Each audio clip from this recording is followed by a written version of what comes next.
Hello and welcome to another episode of Earth911's Sustainability in Your Ear, the podcast conversation about accelerating the transition to a sustainable carbon neutral society. I'm your host, Mitch Ratcliffe. Thanks very much for joining the conversation.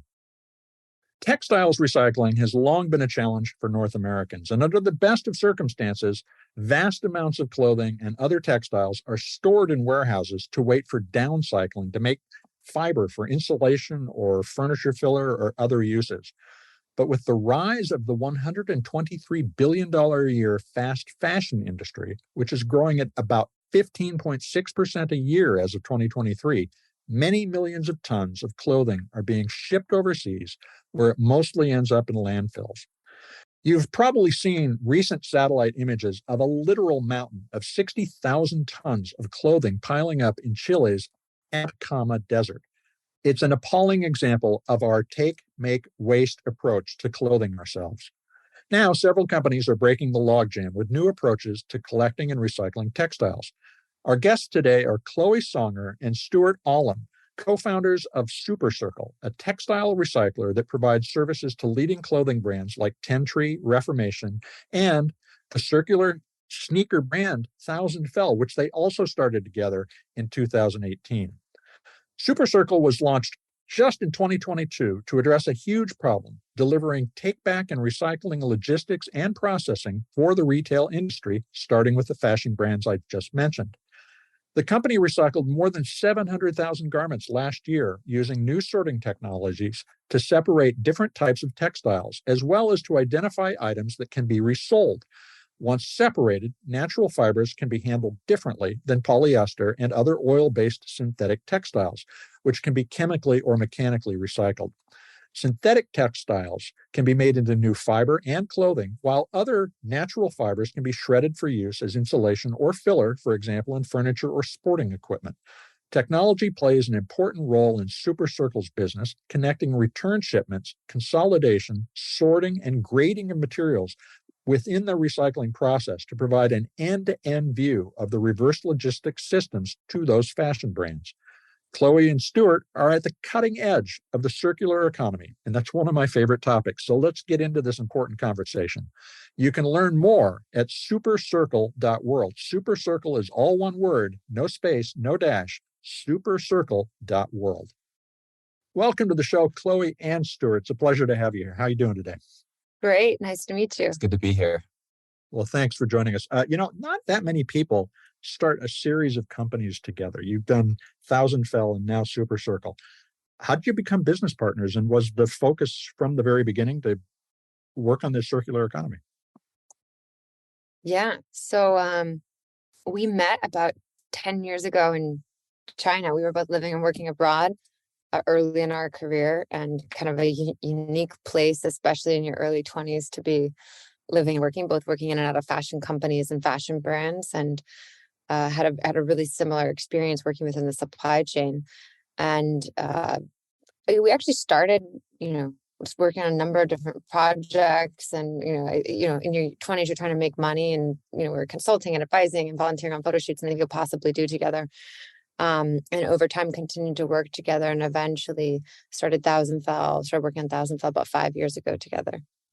Yeah, Mitch, to answer your question about the circularity bit, I think we've always been really interested in the intersection of innovation, sustainability, and fashion. Mm-hmm. And that really kind of came to a head with this idea around circularity and of circularity lore, I guess, with like Cradle to Cradle and with a bunch of these other, like really fantastic schools of thought. And we wanted to take a lot of that, a lot of those concepts and bring them kind of away from academia, actually into like practice and real use. So that was really the impetus for thinking about this and launching this. And the last thing I'll say to this point is 5 years ago, I definitely think we were crazy people. We would go out and be like, hey, there's going to be this idea where like you send stuff back and like it gets recycled, particularly within fashion, especially within clothing, and people are like, what are you talking about? So it's been interesting, especially in the past like 2 to 3 years, to watch the narrative arc of this within retail. Well, let me ask you this. How do you explain the circular economy to your parents? I know I still can't explain what I do to my parents. How do you simplify it and bring it down to the level that they understand it? Um, Great question. To our parents, but also we run a consumer business. Uh-huh. And more than 50% of our, our 50% of our audience within that business is below the age of 24. And so a lot are coming into the circular economy for the first time. So we define circularity to start in relative to the linear economy. So we go back on like early EMF principles. So we define it really kind of falling back on the, really simple Ellen MacArthur Foundation principles and really relative to the linear economy. So the current economy we're in, where the take, make, waste model, where we take resources, we make goods and products, and at the end of their life, that whatever that fiber, that plastic, that resource that was used to make that product ends up becoming waste and ends up going to a landfill or an incinerator. And in relative to that, we're in the circular economy. We're really looking towards a take, make, reuse model. And that, we've really simplified it. We've cut out as many steps as possible when we talk about this to our audience, to our parents, if it's to our parents. But how do we think about reuse? And it's not only reusing the item in its current form, although that would be the best first step, but it's reusing the fiber and the material as long as possible. So if we can keep that cotton fiber in use, or if we can keep that polyester fiber in use and not have to create new and be able to save the land use and the water use, that's a huge win. I know that the definition of circularity continues beyond that into regeneration and restoring resources. But really, when we're trying to get across, like, why would you take the time to send your clothing back? It's really kind of simplifying it down to help us keep this fiber in use. Let me ask you a question that I've asked a lot of people, CEOs, analysts, and so forth. What percentage of today's economy do you think is going to shift over to the payments associated with circularity? Yeah, that's a great question. I think that there's definitely been consulting studies done on this, right? By like McKinsey and other groups. And I think that quote is anywhere from 15 to 20% of the economy could eventually make its way over to circularity. I think what we see is huge industries, massive full industries ripe for this disruption and this sea change within the way that they're operating. And retail is definitely one of them. I think that also includes like CPG, that includes automotive.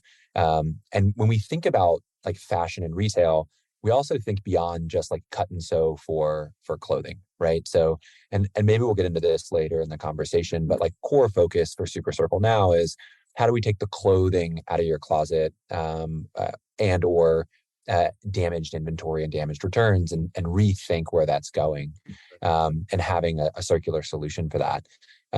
So I actually think that in the next 10 years, the entirety of retail will look radically different, and it'll be really pushed towards circularity.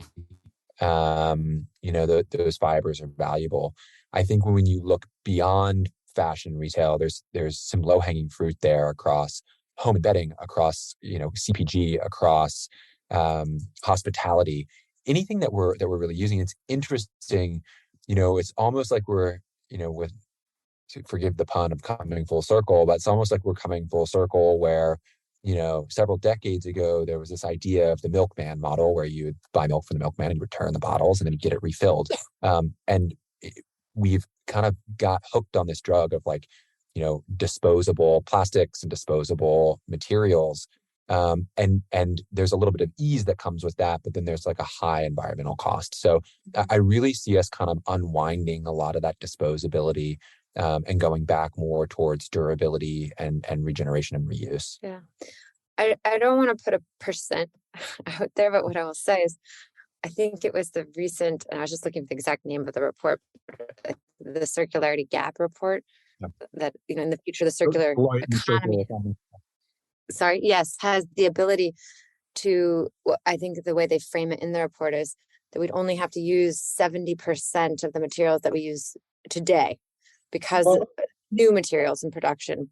Exactly. And the thing that I'm actually getting at is how much of today's economy will be carved out specifically to support the circularity, which will pay for the level of convenience that you just described, Stuart, because we believe here at Earth 911 that it will be like a concierge experience. You won't buy something expecting it will be thrown away, but that it will be taken back. And Exactly.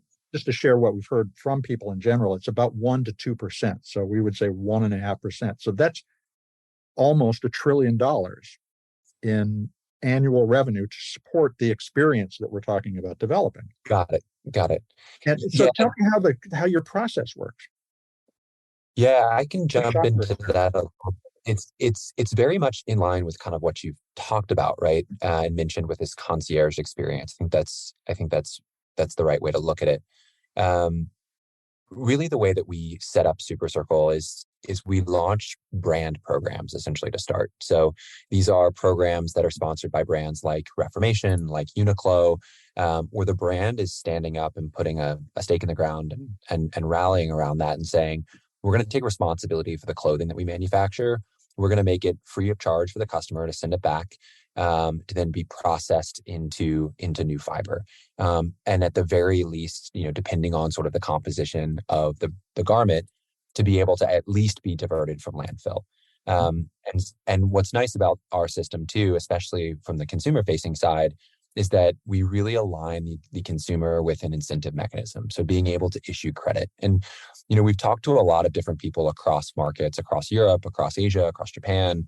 And it's maybe a little bit of a US centric point of view, but it's incredibly effective when you think about other recapture programs by being able to drive value. And it's two things. It's one, can you get the customer not to throw something away, which is free and easy, but bad for the environment, and instead stack that up to them earning dollars. That's one element of it. The second element of it is to try to instill like an inherent value in the actual physical garment or the fiber itself, right? So if we're telling customers that, hey, this product can actually be reused, there's value here, we want to be able to showcase that and highlight that to them. So that's how like the actual incentive mechanism works. And if we want to get into like the actual process, happy to. What's the shopper's experience?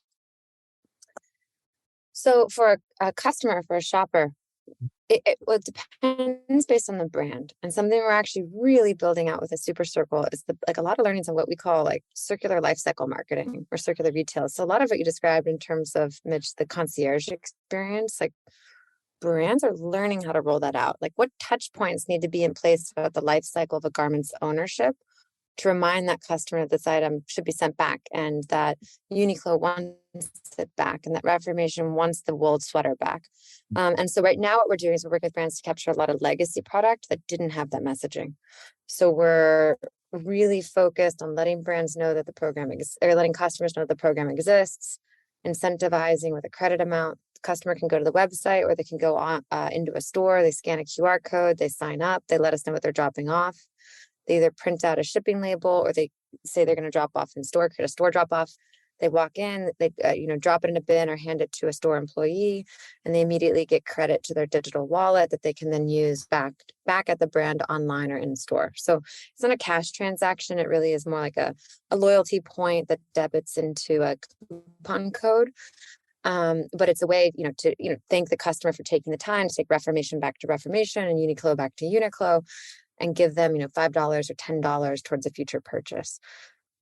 Well, I'll keep going, but what we'd seen, and again, it's not unique that I was going to pull up a bottle or a can, but what we'd seen in many different, recycling feeds or industries that are especially consumer facing, be it batteries or bottles and cans, attaching an economic incentive to an item significantly improves recycling rates. I believe it was in Poland, bottles and cans had below a 20% recycling adoption rate. And when a 5-cent rebate or the equivalent was added, adoptions jumped above 80%.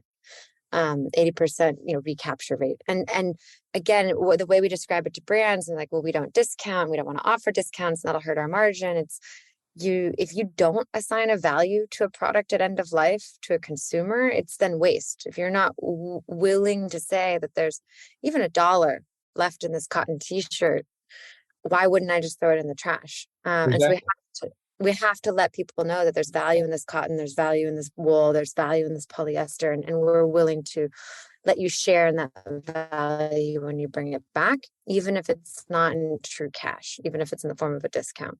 Now, another layer of your Now, has to do with how you are sorting the material. Tell us what happens to the material. This is, and we get this question from people all the time. I put it in the recycling system. What happens? Tell us, walk us through it.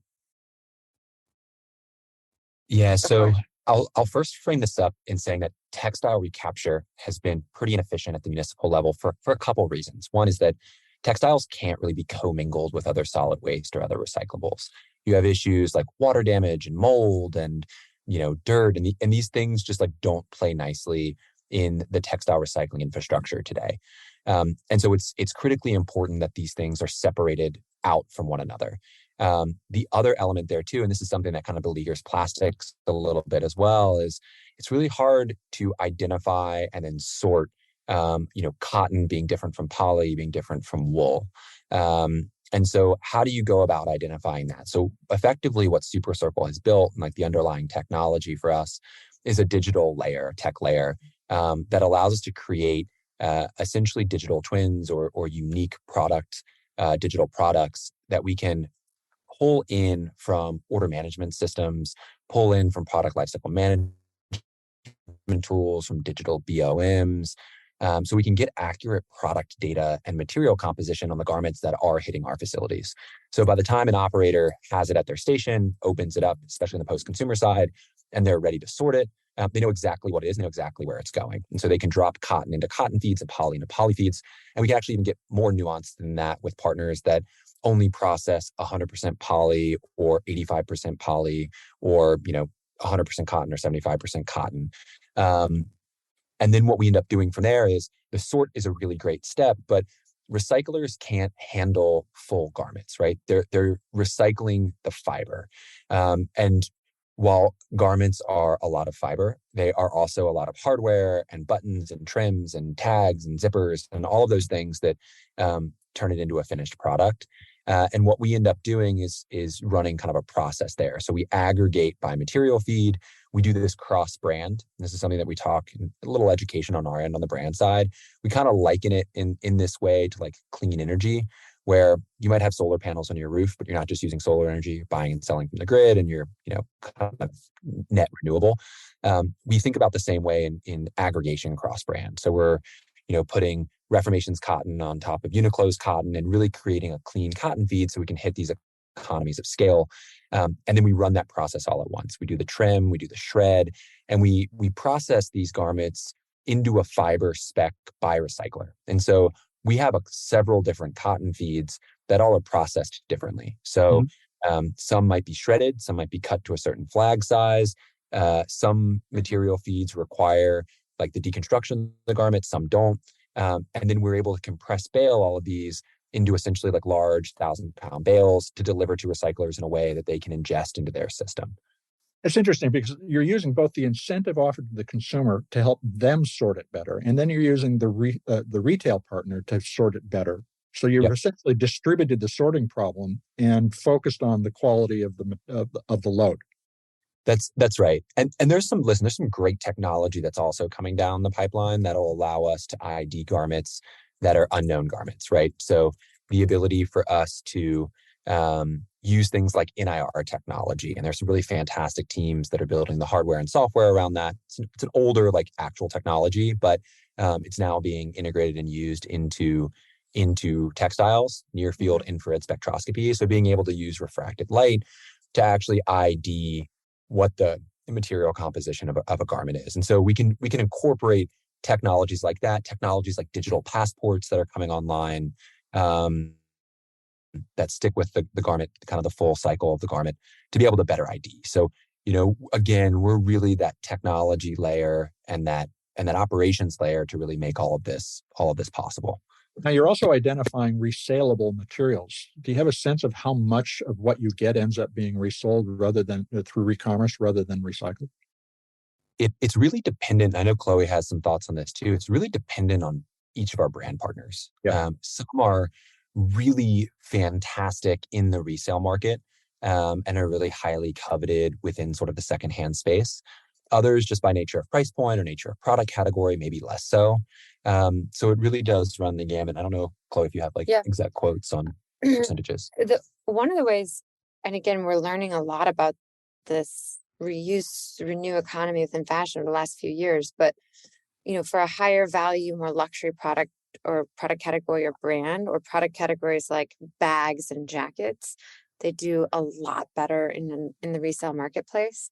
But there are product categories, and then there are lower price point brands, but product categories like athletic clothing, undergarments, intimates, just like basics, t-shirts, lower price point items that are really not great for resale for a number of reasons, but also the margin and just the labor costs around resale that don't do as well. So we have brands where it's 100% of their assortment is really a better fit for recycling, because the resale marketplace that's open to that brand is really in the global south, which again we're really trying to avoid sending additional product internationally. Whereas there are more luxury brands where 40-50% of their assortment is actually a really good fit for resale. Okay, that makes sense to me. You mentioned shipping stuff overseas. Does stuff ever end up in the landfill? This is a question we often get from folks too. So, not via SuperCircle. So, okay, good. We have in our charter that we will not landfill. We also do not ship abroad or sell abroad whole garments. So we do work with a number of international recyclers where we are actually selling into recycling feeds to recycle. We're very focused on nearshore, and I know we'll talk about that a bit later. But we do not sell garments abroad, and we're not in the business of selling or donating even abroad. And we don't landfill. So, but that said, there's a huge crisis right now within textile waste where, the way to handle excess inventory today is to donate generally to a charity that then off-sells abroad. Yeah. And it's a problem right now. We have about, I'm picking a stat, but we have tons of textile waste heading every year into Ghana and Chile. And about 60% of the waste that ends up in one of those countries heads to landfill right off the bat. And so it ends up it's not really donation. It really is a pipeline to international landfill. And you just answered this question in the most comprehensive way I could have hoped to hear from a company. So, I mean, congratulations. That commitment sets you guys apart from everything that has preceded us. How big is this opportunity just in textiles in terms of the economic scope of textiles recycling? It's massive. I mean, we can talk about maybe just the U.S. market for a second, but it looks like in the next 5 years, 100 billion garments within the current linear economy are slated to go to landfill. And what we're seeing now, really interestingly, and like the EPA is closely tracking this, is the percentage of landfill space that's now being occupied by textiles. I mean, that number is really starting to elevate. We're looking at, in the U.S., depending on the state, anywhere from 7 to 17, 18% of landfill space is now clothing.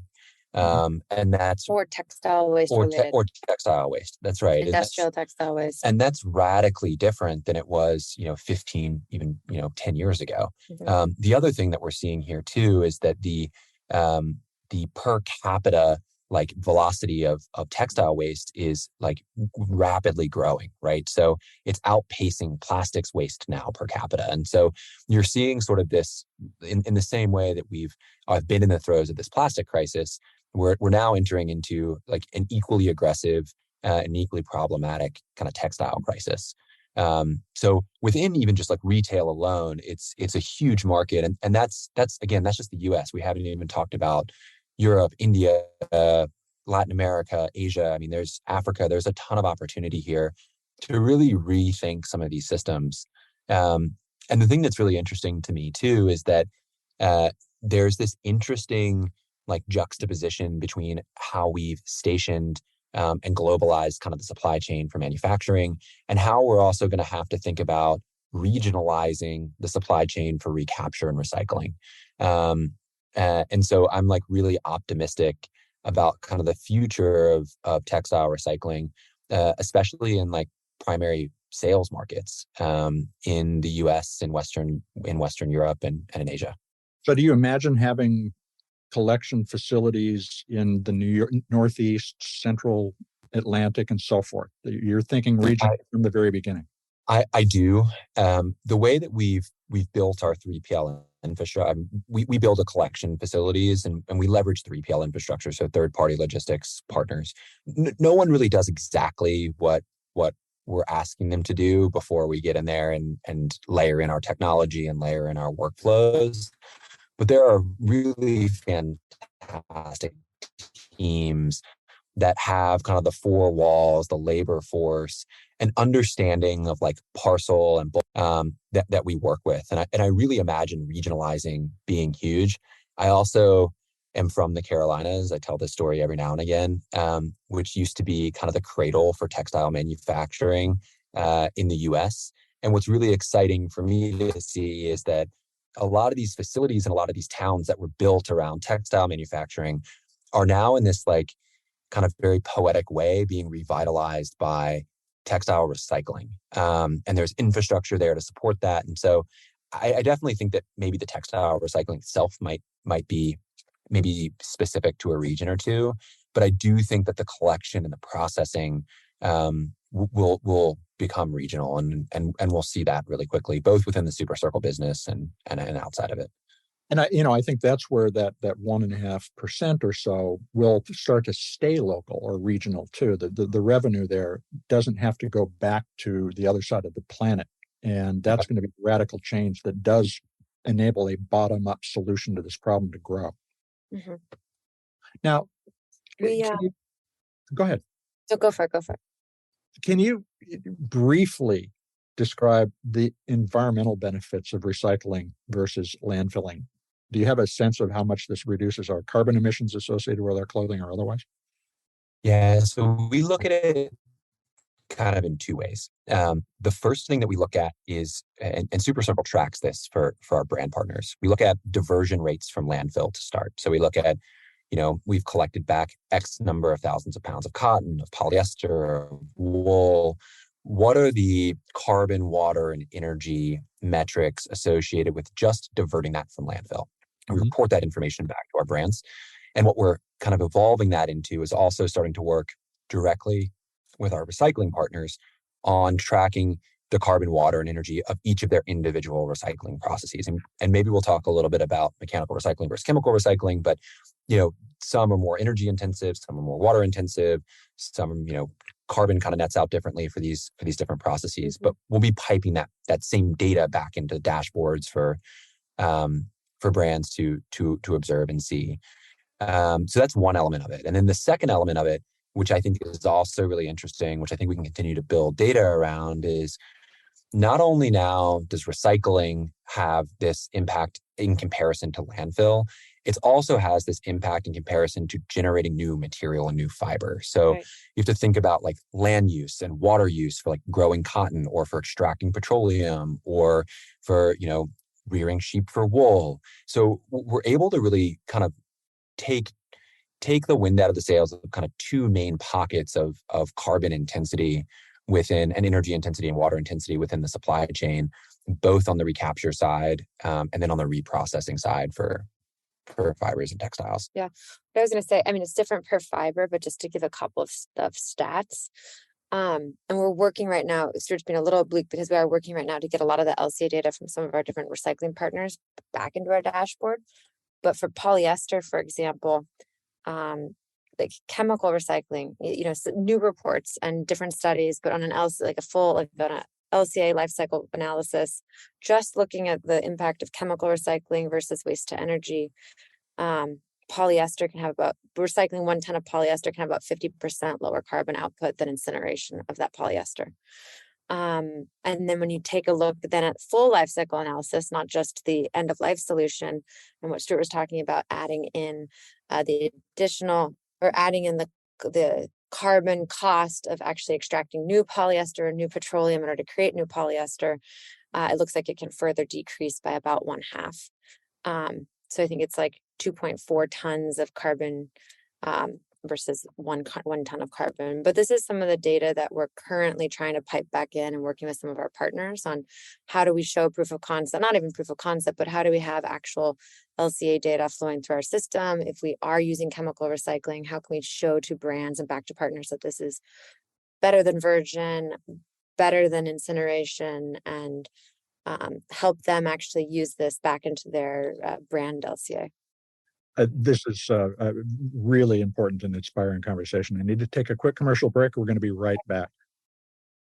Hey, extended producer responsibility change makers, let's unite. Meet me and the Earth911 team in Portland, Oregon this September at the 2023 U.S. Product Stewardship Forum, the nation's only conference dedicated to EPR legislation and best practices. The circular economy is being crafted today, brick by brick, with EPR legislation, and packaging recycling efforts are leading the way. 2022 saw unprecedented momentum, with 18 states considering over 60 EPR bills, and 6 became law. This year in Portland, you'll find exclusive insights from globally recognized EPR experts. The Product Stewardship Institute invites you, the movers who will shake their regional recycling and composting systems with new ideas. Network. Hone your EPR knowledge and form strategic alliances to drive the circular results this world needs. Now is the time for producer responsibility. So join us at the 2023 U.S. Product Stewardship Forum in Portland, Oregon. That happens from September 11th to 14th. Register today at productstewardship.us. Product stewardship is all one word, no space, no dash. Productstewardship.us. Be a part of the solution, because stewardship starts with you. And now back to the conversation with Chloe Songer and Stuart Olam, who are co-founders of SuperCircle, a textile recycler, and before that, the circular sneaker brand Thousandfell. Now, you all at Thousandfell developed a company that has a remarkably generous recycling program. Tell us about that, and how was that necessary to get to the SuperCircle startup? The $65 in credits is it was meant to be temporary, but it's working and it's profitable. So I'll talk about that. But that's amazing.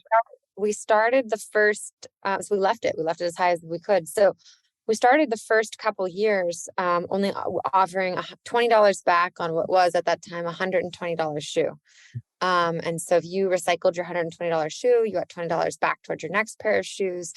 And, the idea was in perpetuity, shoes would only be $100 if you continue to use and recycle. And that was actually very successful. We collected back over 1,000 shoes, almost 2,000 shoes in the first 14 to 18 months. Yeah.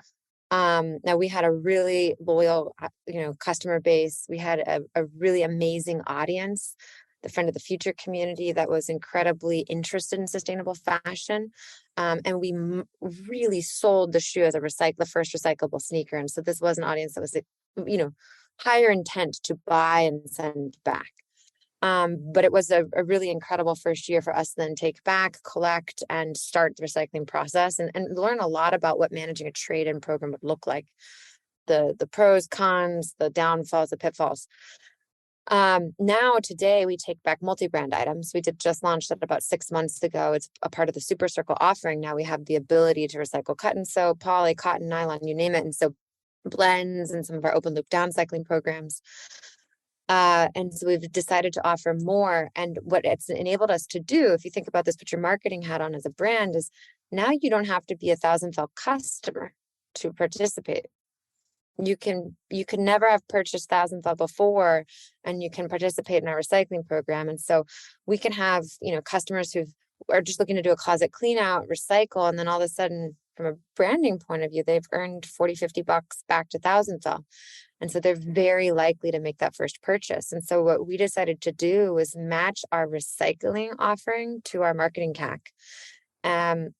Pretty closely, because I'd rather pay the customer in a discount than pay Facebook. And we're watching it. And again, because customers, they should know, as a brand, we have to market somehow on a billboard or to Facebook. We do have to market the programs. There's some cost there, but we are seeing about $2 to $3 out in net profit off of every dollar we spend on that program right now through Thousandfell, the brand, which has been pretty incredible. And it's also been a great way to bring new customers into the brand through recycling. Yeah. And Mitch, to also address like the other part of your question of like, what did we need to kind of prove out when we were doing this? Um, and I don't know if I mentioned this at the top of our conversation before we went live or not, but again, 5 years ago, we were kind of crazy people talking about this idea of circularity and you're going to return your clothing back. And there was like a healthy amount of skepticism that customers would engage, that it would actually work. And so what we really needed to prove in the TF business was, can you build product that's recyclable? Mm-hmm. And I think you're seeing that adoption happening really quickly. And I think the Ellen MacArthur Foundation has spearheaded a lot of that. Mm-hmm. We're seeing brands like actually winning awards around disassembly and designing for circularity. So we had to prove that out. We also had to prove back the actual sort of like marketing piece and the economy piece of the circular economy that was driving a lot of this. And so we had to be our own test kitchen for customer adoption, customer repeat, and then also all of like the COGS and unit economics and logistics pieces that are unsexy but very, very important. That went into this sort of circular system. So it was really important there. And there were some like really cool learnings that we had. Like one, for example, is, we stopped marketing the shoe for its full price. We started marketing it for its full price plus, or it's like its price plus recycling credit. And so yeah, exactly. And customers could see, oh wow, like I actually get a $20 rebate every time I buy this. And so through this like sort of customer journey and these different touch points, we were able to educate the customer around the value of circularity, which has been great. We've been able to translate a lot of those learnings now with SuperCircle onto like our other partners that are launching these take back programs and are starting to take this thing very seriously too. Do you believe you would have been able to win the partnerships you have with retail brands today if you had not taken the effort to do it first at 1,000? No. But I also don't believe, we don't believe that we would have been able to build SuperCircle if we hadn't tested it through 1,000. Reformation out of Los Angeles, fabulous, like incredible women's wear brand focused on sustainability and sustainable supply chain development, was our first brand partner outside of 1,000. We partnered with them in early 2021 and spent about 10 months co-developing the system alongside their team. Their ops and strategy and recycling team is world-class. And so it was really 1,000 and Reformation together as like client 0 and client 1 on the SuperCircle platform to build out, what do we need? Because there's not only the customer experience, there's the brand portal and the brand experience, and there's reporting and checkpoints and chain of custody. And then there's the supply chain experience, what we've built in the back end that we call our recycling management system that fuels the operations, the operator experience, the auto sorting, and then connections to recyclers. And none of that would have been possible had we not had the trial and error of like running a manual trade-in program with thousands of customers. And Ref had also had a manual program. They had launched Ref Recycling and were collecting into their own warehouse, and it was breaking. So we were able to use these two experiences together to be like, what would a better tech-enabled solution look like? How do we automate ourselves out of this? We definitely would not have had the credibility to go to Ref and build that had we not come as a brand partner. It started actually as a collaboration idea between 1,000 and Reformation, and then morphed into let's build this larger platform. Yeah, I think what you're also underscoring, Chloe, too, is that it's a different sales approach even to these brand partners. I mean, we are technically like a B2B SaaS and logistics company with SuperCircle, but when we go into these brand meetings, we're not like unsympathetic or unaware of like the actual pain points of running a brand and running a take back program. And running a footwear company. Yeah, and running a footwear company. So we're able to come to these meetings and I think win business and clients and gain some authority in the space because pretty early on. Through partners. Yeah, exactly. Where I was going to go with that is, we would not have been able to go to Ref as a, just a venture funded tech team at a Silicon Valley that wants to solve a problem in this space. And even yesterday we were with a very large footwear brand, and we were able, and a number of people on our team actually come from retail, come from production, come from manufacturing for fashion. Okay, we come from the industry, we've been a part of it. And we're able to sit there in their innovation lab and talk about the problems with developing footwear for circularity, and what do we really need, and what would phase 0 look like, and what could phase 3 look like. Because even though we're providing the reverse logistics tech solution, over time, this really does require large shifts in production and design that we can be empathetic to and support.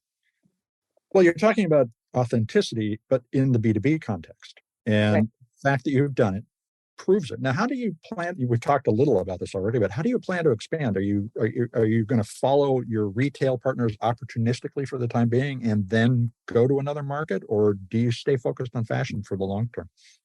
Yeah. So we started in fashion. Our background was in fashion. Our brand is a fashion brand, but pretty quickly we've already opened up to other consumer-facing textile companies.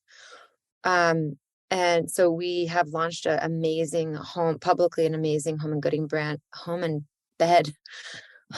and bedding brand out of Canada called QE Home. They just launched last month. They're one of the largest home goods and bedding companies in Canada. They have 72 stores across the country. They're amazing. And they've really a strong commitment to natural materials and sustainability in the next few years. And we're excited to be a part of that. And that's opened up bedding. So down, pillows, comforters, sheets, you name it. Through that partnership, we're now doing inventory solutions with other brands here in the US, and also expanding not only to brands, but to hotels and hospitals. Wow. Similarly, we do have an offering where we do partner with companies on inventory solutions. So excess inventory, material liability, cutting scrap, samples, damages, you name it, we can pick up direct from warehouse. And through that, that's opened up uniforms and uniform companies. So everything from uniforms in service industries to supply chain to healthcare, to sports and major league sports teams. So we've been really able to start tapping into textile waste outside of just, consumer driven fashion, but also industry. The other thing I'd say that that is And opportunistic how in a it's way is we are thinking about what we're going to be doing with market expansion. So right now, we're centered around collection and recapture pretty much in North America. In the US and Canada, we're actually doing some stuff right now cross-border with Mexico too, putting that in place. So really thinking about kind of our home turf, if you will. But, retail and fashion is global. A lot of the brands that we work with are headquartered in Western Europe. And so we're thinking also really quickly about what market expansion looks like into Western Europe, into the UK. We're talking to teams in Japan, Korea. So we're thinking about where we can slot our solution in, both logistically and from a tech platform point of view, into those markets as well. The one thing I will say that is pretty opportunistic, that we kind of follow the brand's leads a little bit, is in the material feeds that we open up. So it was pretty self-evident to us that we needed to get cotton, poly, wool, nylon, cellulosics, and then component parts for footwear like rubber and EVA and TPU. But teams have now come to us and said, hey, we actually have an assortment that's 100% silk. Can you guys work with a partner of ours that's been processing silk? Yeah, sure, no problem. So we have the ability to start adding on these different material feeds as the demand and volumes there. Down's another good example. We weren't recycling down. It's very recyclable. We had partners come to us that had down feeds. Great, let's build this out. And the tech system that our co-founder and CTO Feng has built is malleable in that respect. And so we're able to layer on these different feeds. But so we do kind of take the lead of the brands in some respects as we're thinking about scale and where we're headed next. Let me ask you a little about the idea of how do we achieve real scale across the circular economy. And a lot of these circular economies are vertical. They're within a particular industry. And we're talking about fashion and textiles here. Can you imagine partnering with, for instance, a plastic recycler who has a lot of PET to put your polyester together with it to get even greater volumes and create greater economies of scale?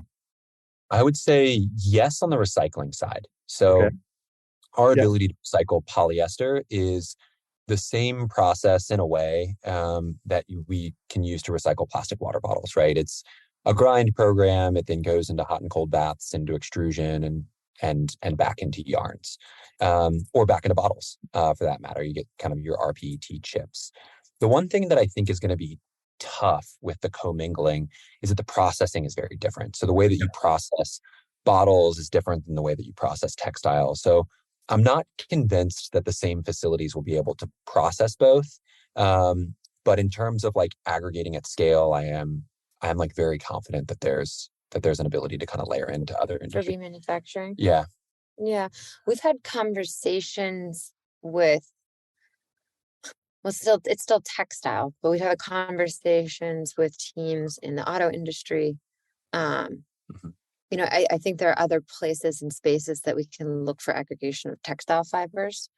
But interesting to think in the future about other synthetic aggregation. Well, this brings us to advanced or chemical or molecular recycling of plastics and polyesters. We've had several of those companies on the show, and in particular, they've talked about the fact that in that setting, you can mix the polyester and the PET, and they're one solid, simple solution. But are you confident after this time you've spent working with these chemical recyclers that this is a sustainable approach? This is something that is very controversial. I'd love to hear your thoughts. Yeah, that's a really good question. We work with a lot of the chemical recyclers, and when we sort of look at that space, I really see a lot of innovation. And when I talk about kind of the hockey stick growth around recycling, a lot of the investment is also around that too. And so whether that's teams like Evernew or RenewCell or Circ, or these teams are doing some really fantastic work using kind of basic test materials. And I think the knock on it, which is fair, is that it's more energy intensive than mechanical recycling is, right? So what we're doing is we're diversifying a lot of our feeds. So as I mentioned, we have a lot of different poly recyclers. Some are mechanical recyclers that run it through like traditional grind processes. Some are chemical recyclers that run it through kind of their new chemical process. And what we always want to do is also create the transparency around that. So what we're working to do for our brands, and this goes back to the carbon accounting and reporting that we were talking about, is the ability for us to take real LCA data, real readings across carbon, water, and energy as this tonnage waste is getting processed, and pipe that back into our pipeline and into our, not pipeline, but into our data dashboard to be able to kind of showcase that real impact. And so it's, I think that's kind of where we sit with it. We see it as a critical innovation in the space. I don't think it's a magic bullet by any means, but really valuable. We are highly aware that chemical recycling is somewhat controversial, highly controversial potentially. I mentioned the Qantas report that I quoted earlier. Mm-hmm. From a lot of the new research and data, and from a lot of our new partners, particularly as they're getting out of pilot and moving towards maybe pre-commercialization, and a lot of this is still commercializing, they are able to show, more than a 50% reduction in versus other end-of-life avenues. So incineration, I don't know chemical versus mechanical off the top of my head, but I don't know if that benchmark's been set. And they also are able to show, a 50% or more reduction in terms of full life cycle analysis with new fibers. And then the other thing that's really great with partners like Evernew, and I know we're talking about polyester and synthetic fibers, but with Evernew on the cotton side, is, the benefits of chemical recycling. Again, as we commercialize, we can continue to get the energy use down, as we can continue to work on constraining the chemicals used and, clean processing. But Evernew's NewCycle, I should say it correctly. NewCycle. It is able to generate a new fiber that is actually stronger and more durable than virgin cotton. Mm-hmm. And so, the other benefits that we may have when we actually start to think about full life cycle development of product is, product that is more durable, product that can last longer, making clothing that actually stays in circulation longer. And so there are a lot of positive benefits in the future about better materials and better fibers coming out of chemical recycling that we also don't know yet. Yeah. And I think to kind of underscore that a little bit, some of the some of the drawbacks for mechanical recycling, for example, is that you are weakening kind of the feedstock, right? So for staple fibers, you're shortening that staple fiber length, and spinners have done a fantastic job figuring out different, spinning techniques to incorporate more recycled cotton or RCOT back into these blends. It used to be like 5 or 10%. Now we're looking at things 40, 50%, which is fantastic. But the same thing with synthetics. You're weakening the grade of the plastic ultimately that's going in. You've got to add higher grade or at times virgin back into that mix in order to get it back up to the actual physical properties of the output that you want. So I think there's some drawbacks on both sides, and I'm just optimistic overall that recycling technology is really having this renaissance, which is awesome. Or it might not even be a renaissance; it might just be like a boom for the first time, which is great to see. And so I'm like really optimistic on how that technology is going to continue to scale and commercialize over the next 5 to 10 years. Well, I think that the national sword policy that China put in place in 2018 catalyzed a lot of the investments that we're seeing start to pay some dividends now. Yep. And that's really where this renaissance is happening from.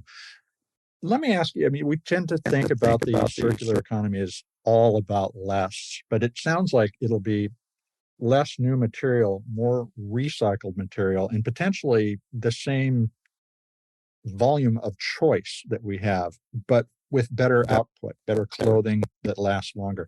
Can you describe what you think the circular economy will be like to live in a decade? I'll take a first crack at Go this. for it. So Stuart's the dreamer. Maybe.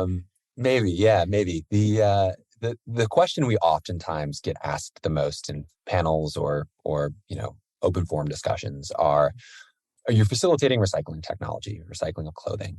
Isn't this only gonna, prompt customers or consumers to buy more and dispose of clothing quicker?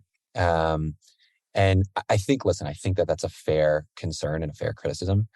I think the thing that I'm realistic about is that these trend cycles and customers having this like new choice to like buy new and to do it in a way that's like rather quick and rather affordable to people. So I know the knock on fast fashion is the environmental impact. The upside is that, hey, listen, you're offering clothing affordably to people. So I don't think what we're going to see here is a slowdown of consumption necessarily. And I also think, to be honest with you, my guess is it's probably going to speed up when you look at it globally, right? You're looking at a rising middle class in India, Africa, Latin America that wants to be able to purchase in the same way that, the global north or the west has purchased for 2 decades now. And I think it's going to be hard pressed to say, hey, here in the US, like we have the ability to buy these clothes whenever we want, but you guys, no, absolutely not. I think what needs to happen first is a safety net to be built for these textiles. And to be able to, when people do purchase, that there's a responsible end of life for a garment, whether it's a high-end luxury garment or whether it's something that was purchased rather affordably, sub $10. So I think that's what you're going to kind of see. And I think that the trade-off that the consumer is going to make is that there's going to be a little bit more responsibility for them to dispose of it properly for the right end of life. But perhaps with incentives in place. Exactly. Yeah. I talked about it a little bit earlier, I think, in mentioning circular life cycle marketing. But I really believe that, and it's been really exciting to get to know some really innovative brand marketing teams who are thinking about this. But today, I'm just going to tell you like the current state, and I'll tell you what it will be. Today, when a retail brand, the system we're in is kind of gross. When a retail brand sells a product in the linear economy, they no longer have any connection with that product past point of purchase. They might send you an email 3 weeks later that's like, please give us a review. So you can give like 3 to 5 stars, but you are engaging. Like I actually bought this sweatshirt. Well, this one's really old. It's like a 10-year-old sweatshirt. And this is thrifted. So we're probably not the right people to ask because we thrift a lot of our clothes. But, when you purchase an item, you are engaging with that brand ostensibly for the next 3 years, where you're owning every single becomes a day you partnership. put that Patagonia. It's a part. Every single day you put that Patagonia jacket on, you're just engaging Patagonia. Every day I put my Nike shoes on, I'm still wearing Nike. When I pull on my like Adidas running shorts, I'm engaging with Adidas in that moment. That is the act of engagement, and the brand is actually not involved there. And I think circularity and extended producer responsibility gives the brand a reason to be involved through the life cycle of ownership. So a lot of what we talk to these brands about is, now this is what we've done with Thousandfell. You have a reason to send a note at 6 months and check in. How's the product going? Remember, we're here when you're ready to send it back. You have a reason to send a 1-year anniversary. Congratulations, you've had your Arc'teryx jacket for 1 year. Happy birthday. Send us a photo of you hiking in the jacket. And remember to send it back when you're done. You have a reason to keep a connection while that customer is still using the product that we didn't have before. Even before digital tagging, without even having to have the complication of digital tagging and tracking, and is that creepy or not creepy, even without that. And so a lot of what we're working with our brands on is re-engaging customers from 2 years ago, because we're trying to get back legacy product now. Send an email to a customer who purchased denim from Reformation 2 years ago and let them know we'd like it back. And actually, how can you re-engage lapsed customers? How can you build a better relationship with a customer? So it's not always about the new sale or always about the new drop. So it may actually create more loyal customers and over time lower CAC. You are singing to the choir. You absolutely just nailed what I think the future looks like. And we've built the technology to have that communication with the consumer. Right. Now we actually can use it for something constructive, right, rather than just bombarding them with more coupons. No. Yeah. How can folks, because I know they're going to want to, use a SuperCircle recycling service today? Oh, amazing. So there's a couple of things. If it's the average listener, the average customer, the brands that we've launched with that are powering Take Back include Reformation, include Uniqlo, Tin Tree, Made the Label. We're going live with a handful of QE Home, a handful of others that are actually going live in the next couple of weeks. If you're a brand, we would love to have a conversation around how we can help take your business circular. We see a lot of benefit environmentally, obviously, but as Chloe's, I think, really articulately laid out, a lot of benefit from a marketing team and driving engagement with the customer base. So our social handles aren't too active, but follow us on Insta. We're SuperCircle.world. I want to thank both of you, Chloe and Stuart, for spending time with us today. Thanks so much for having us. I'm super excited. We've been speaking with SuperCircle founders Chloe Songer and Stuart Olam about their breakthrough textile recycling business and the prospects for a concierge-like circular economy for clothing, home goods, and, it appears, many more materials. Check out their first company, Thousandfell, the circular sneaker maker, to get up to $65 in recycling credits toward a new pair of shoes. That'll give you a sense of what SuperCircle does with all the other brands we talked about. And if you want to learn more about SuperCircle, check out SuperCircle.world. SuperCircle, all one word, no space, no dash. SuperCircle.world. For the past year or so, I've been describing the potential for a concierge-like circular service world in which recycling of products and packaging will be built into every purchase.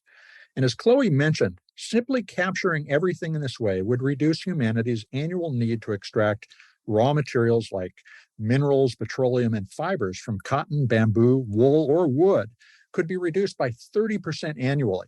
While that would go a long way to bringing our civilization back within the carrying capacity of the planet, by decarbonizing the economy, in addition, would also deliver even greater environmental benefits. In order to do that, we do need to put a value on what we formerly and too often currently call waste. SuperCircle technology is innovative, but its focus on providing incentives to customers is critical to making circularity convenient and enjoyable. By establishing a partnership with shoppers to ensure that clothing, shoes, and, well, everything else that we buy is recovered and reused Companies can build new relationships with customers and increase the likelihood that a one-time customer becomes a lifelong customer. SuperCircle shows that all the pieces of the circular puzzle are available. It's just a matter of designing industry-specific solutions. And I'll just conclude this conversation with this. Wow, I really heard something revolutionary today. I hope you take a moment to share this podcast or any of the more than 400 that we've done on sustainability in your ear with your friends, family, coworkers, the people you meet on the street. And if you'd write a review on your favorite podcast platform, that'll help your neighbors find us. You folks are the amplifiers that help us spread more ideas to create less waste. So tell your friends, family, and coworkers, as I said, remember those folks, that they can find us on Apple Podcasts, Spotify, iHeartRadio, Audible, or any of the other fine purveyors of podcast goodness they may prefer. Thank you, folks, for your support. I'm Mitch Ratcliffe. This is Earth911, and we will be back with another innovator interview soon. In the meantime, take care of yourself, take care of one another, and let's all take care of this beautiful planet of ours. Have a green day.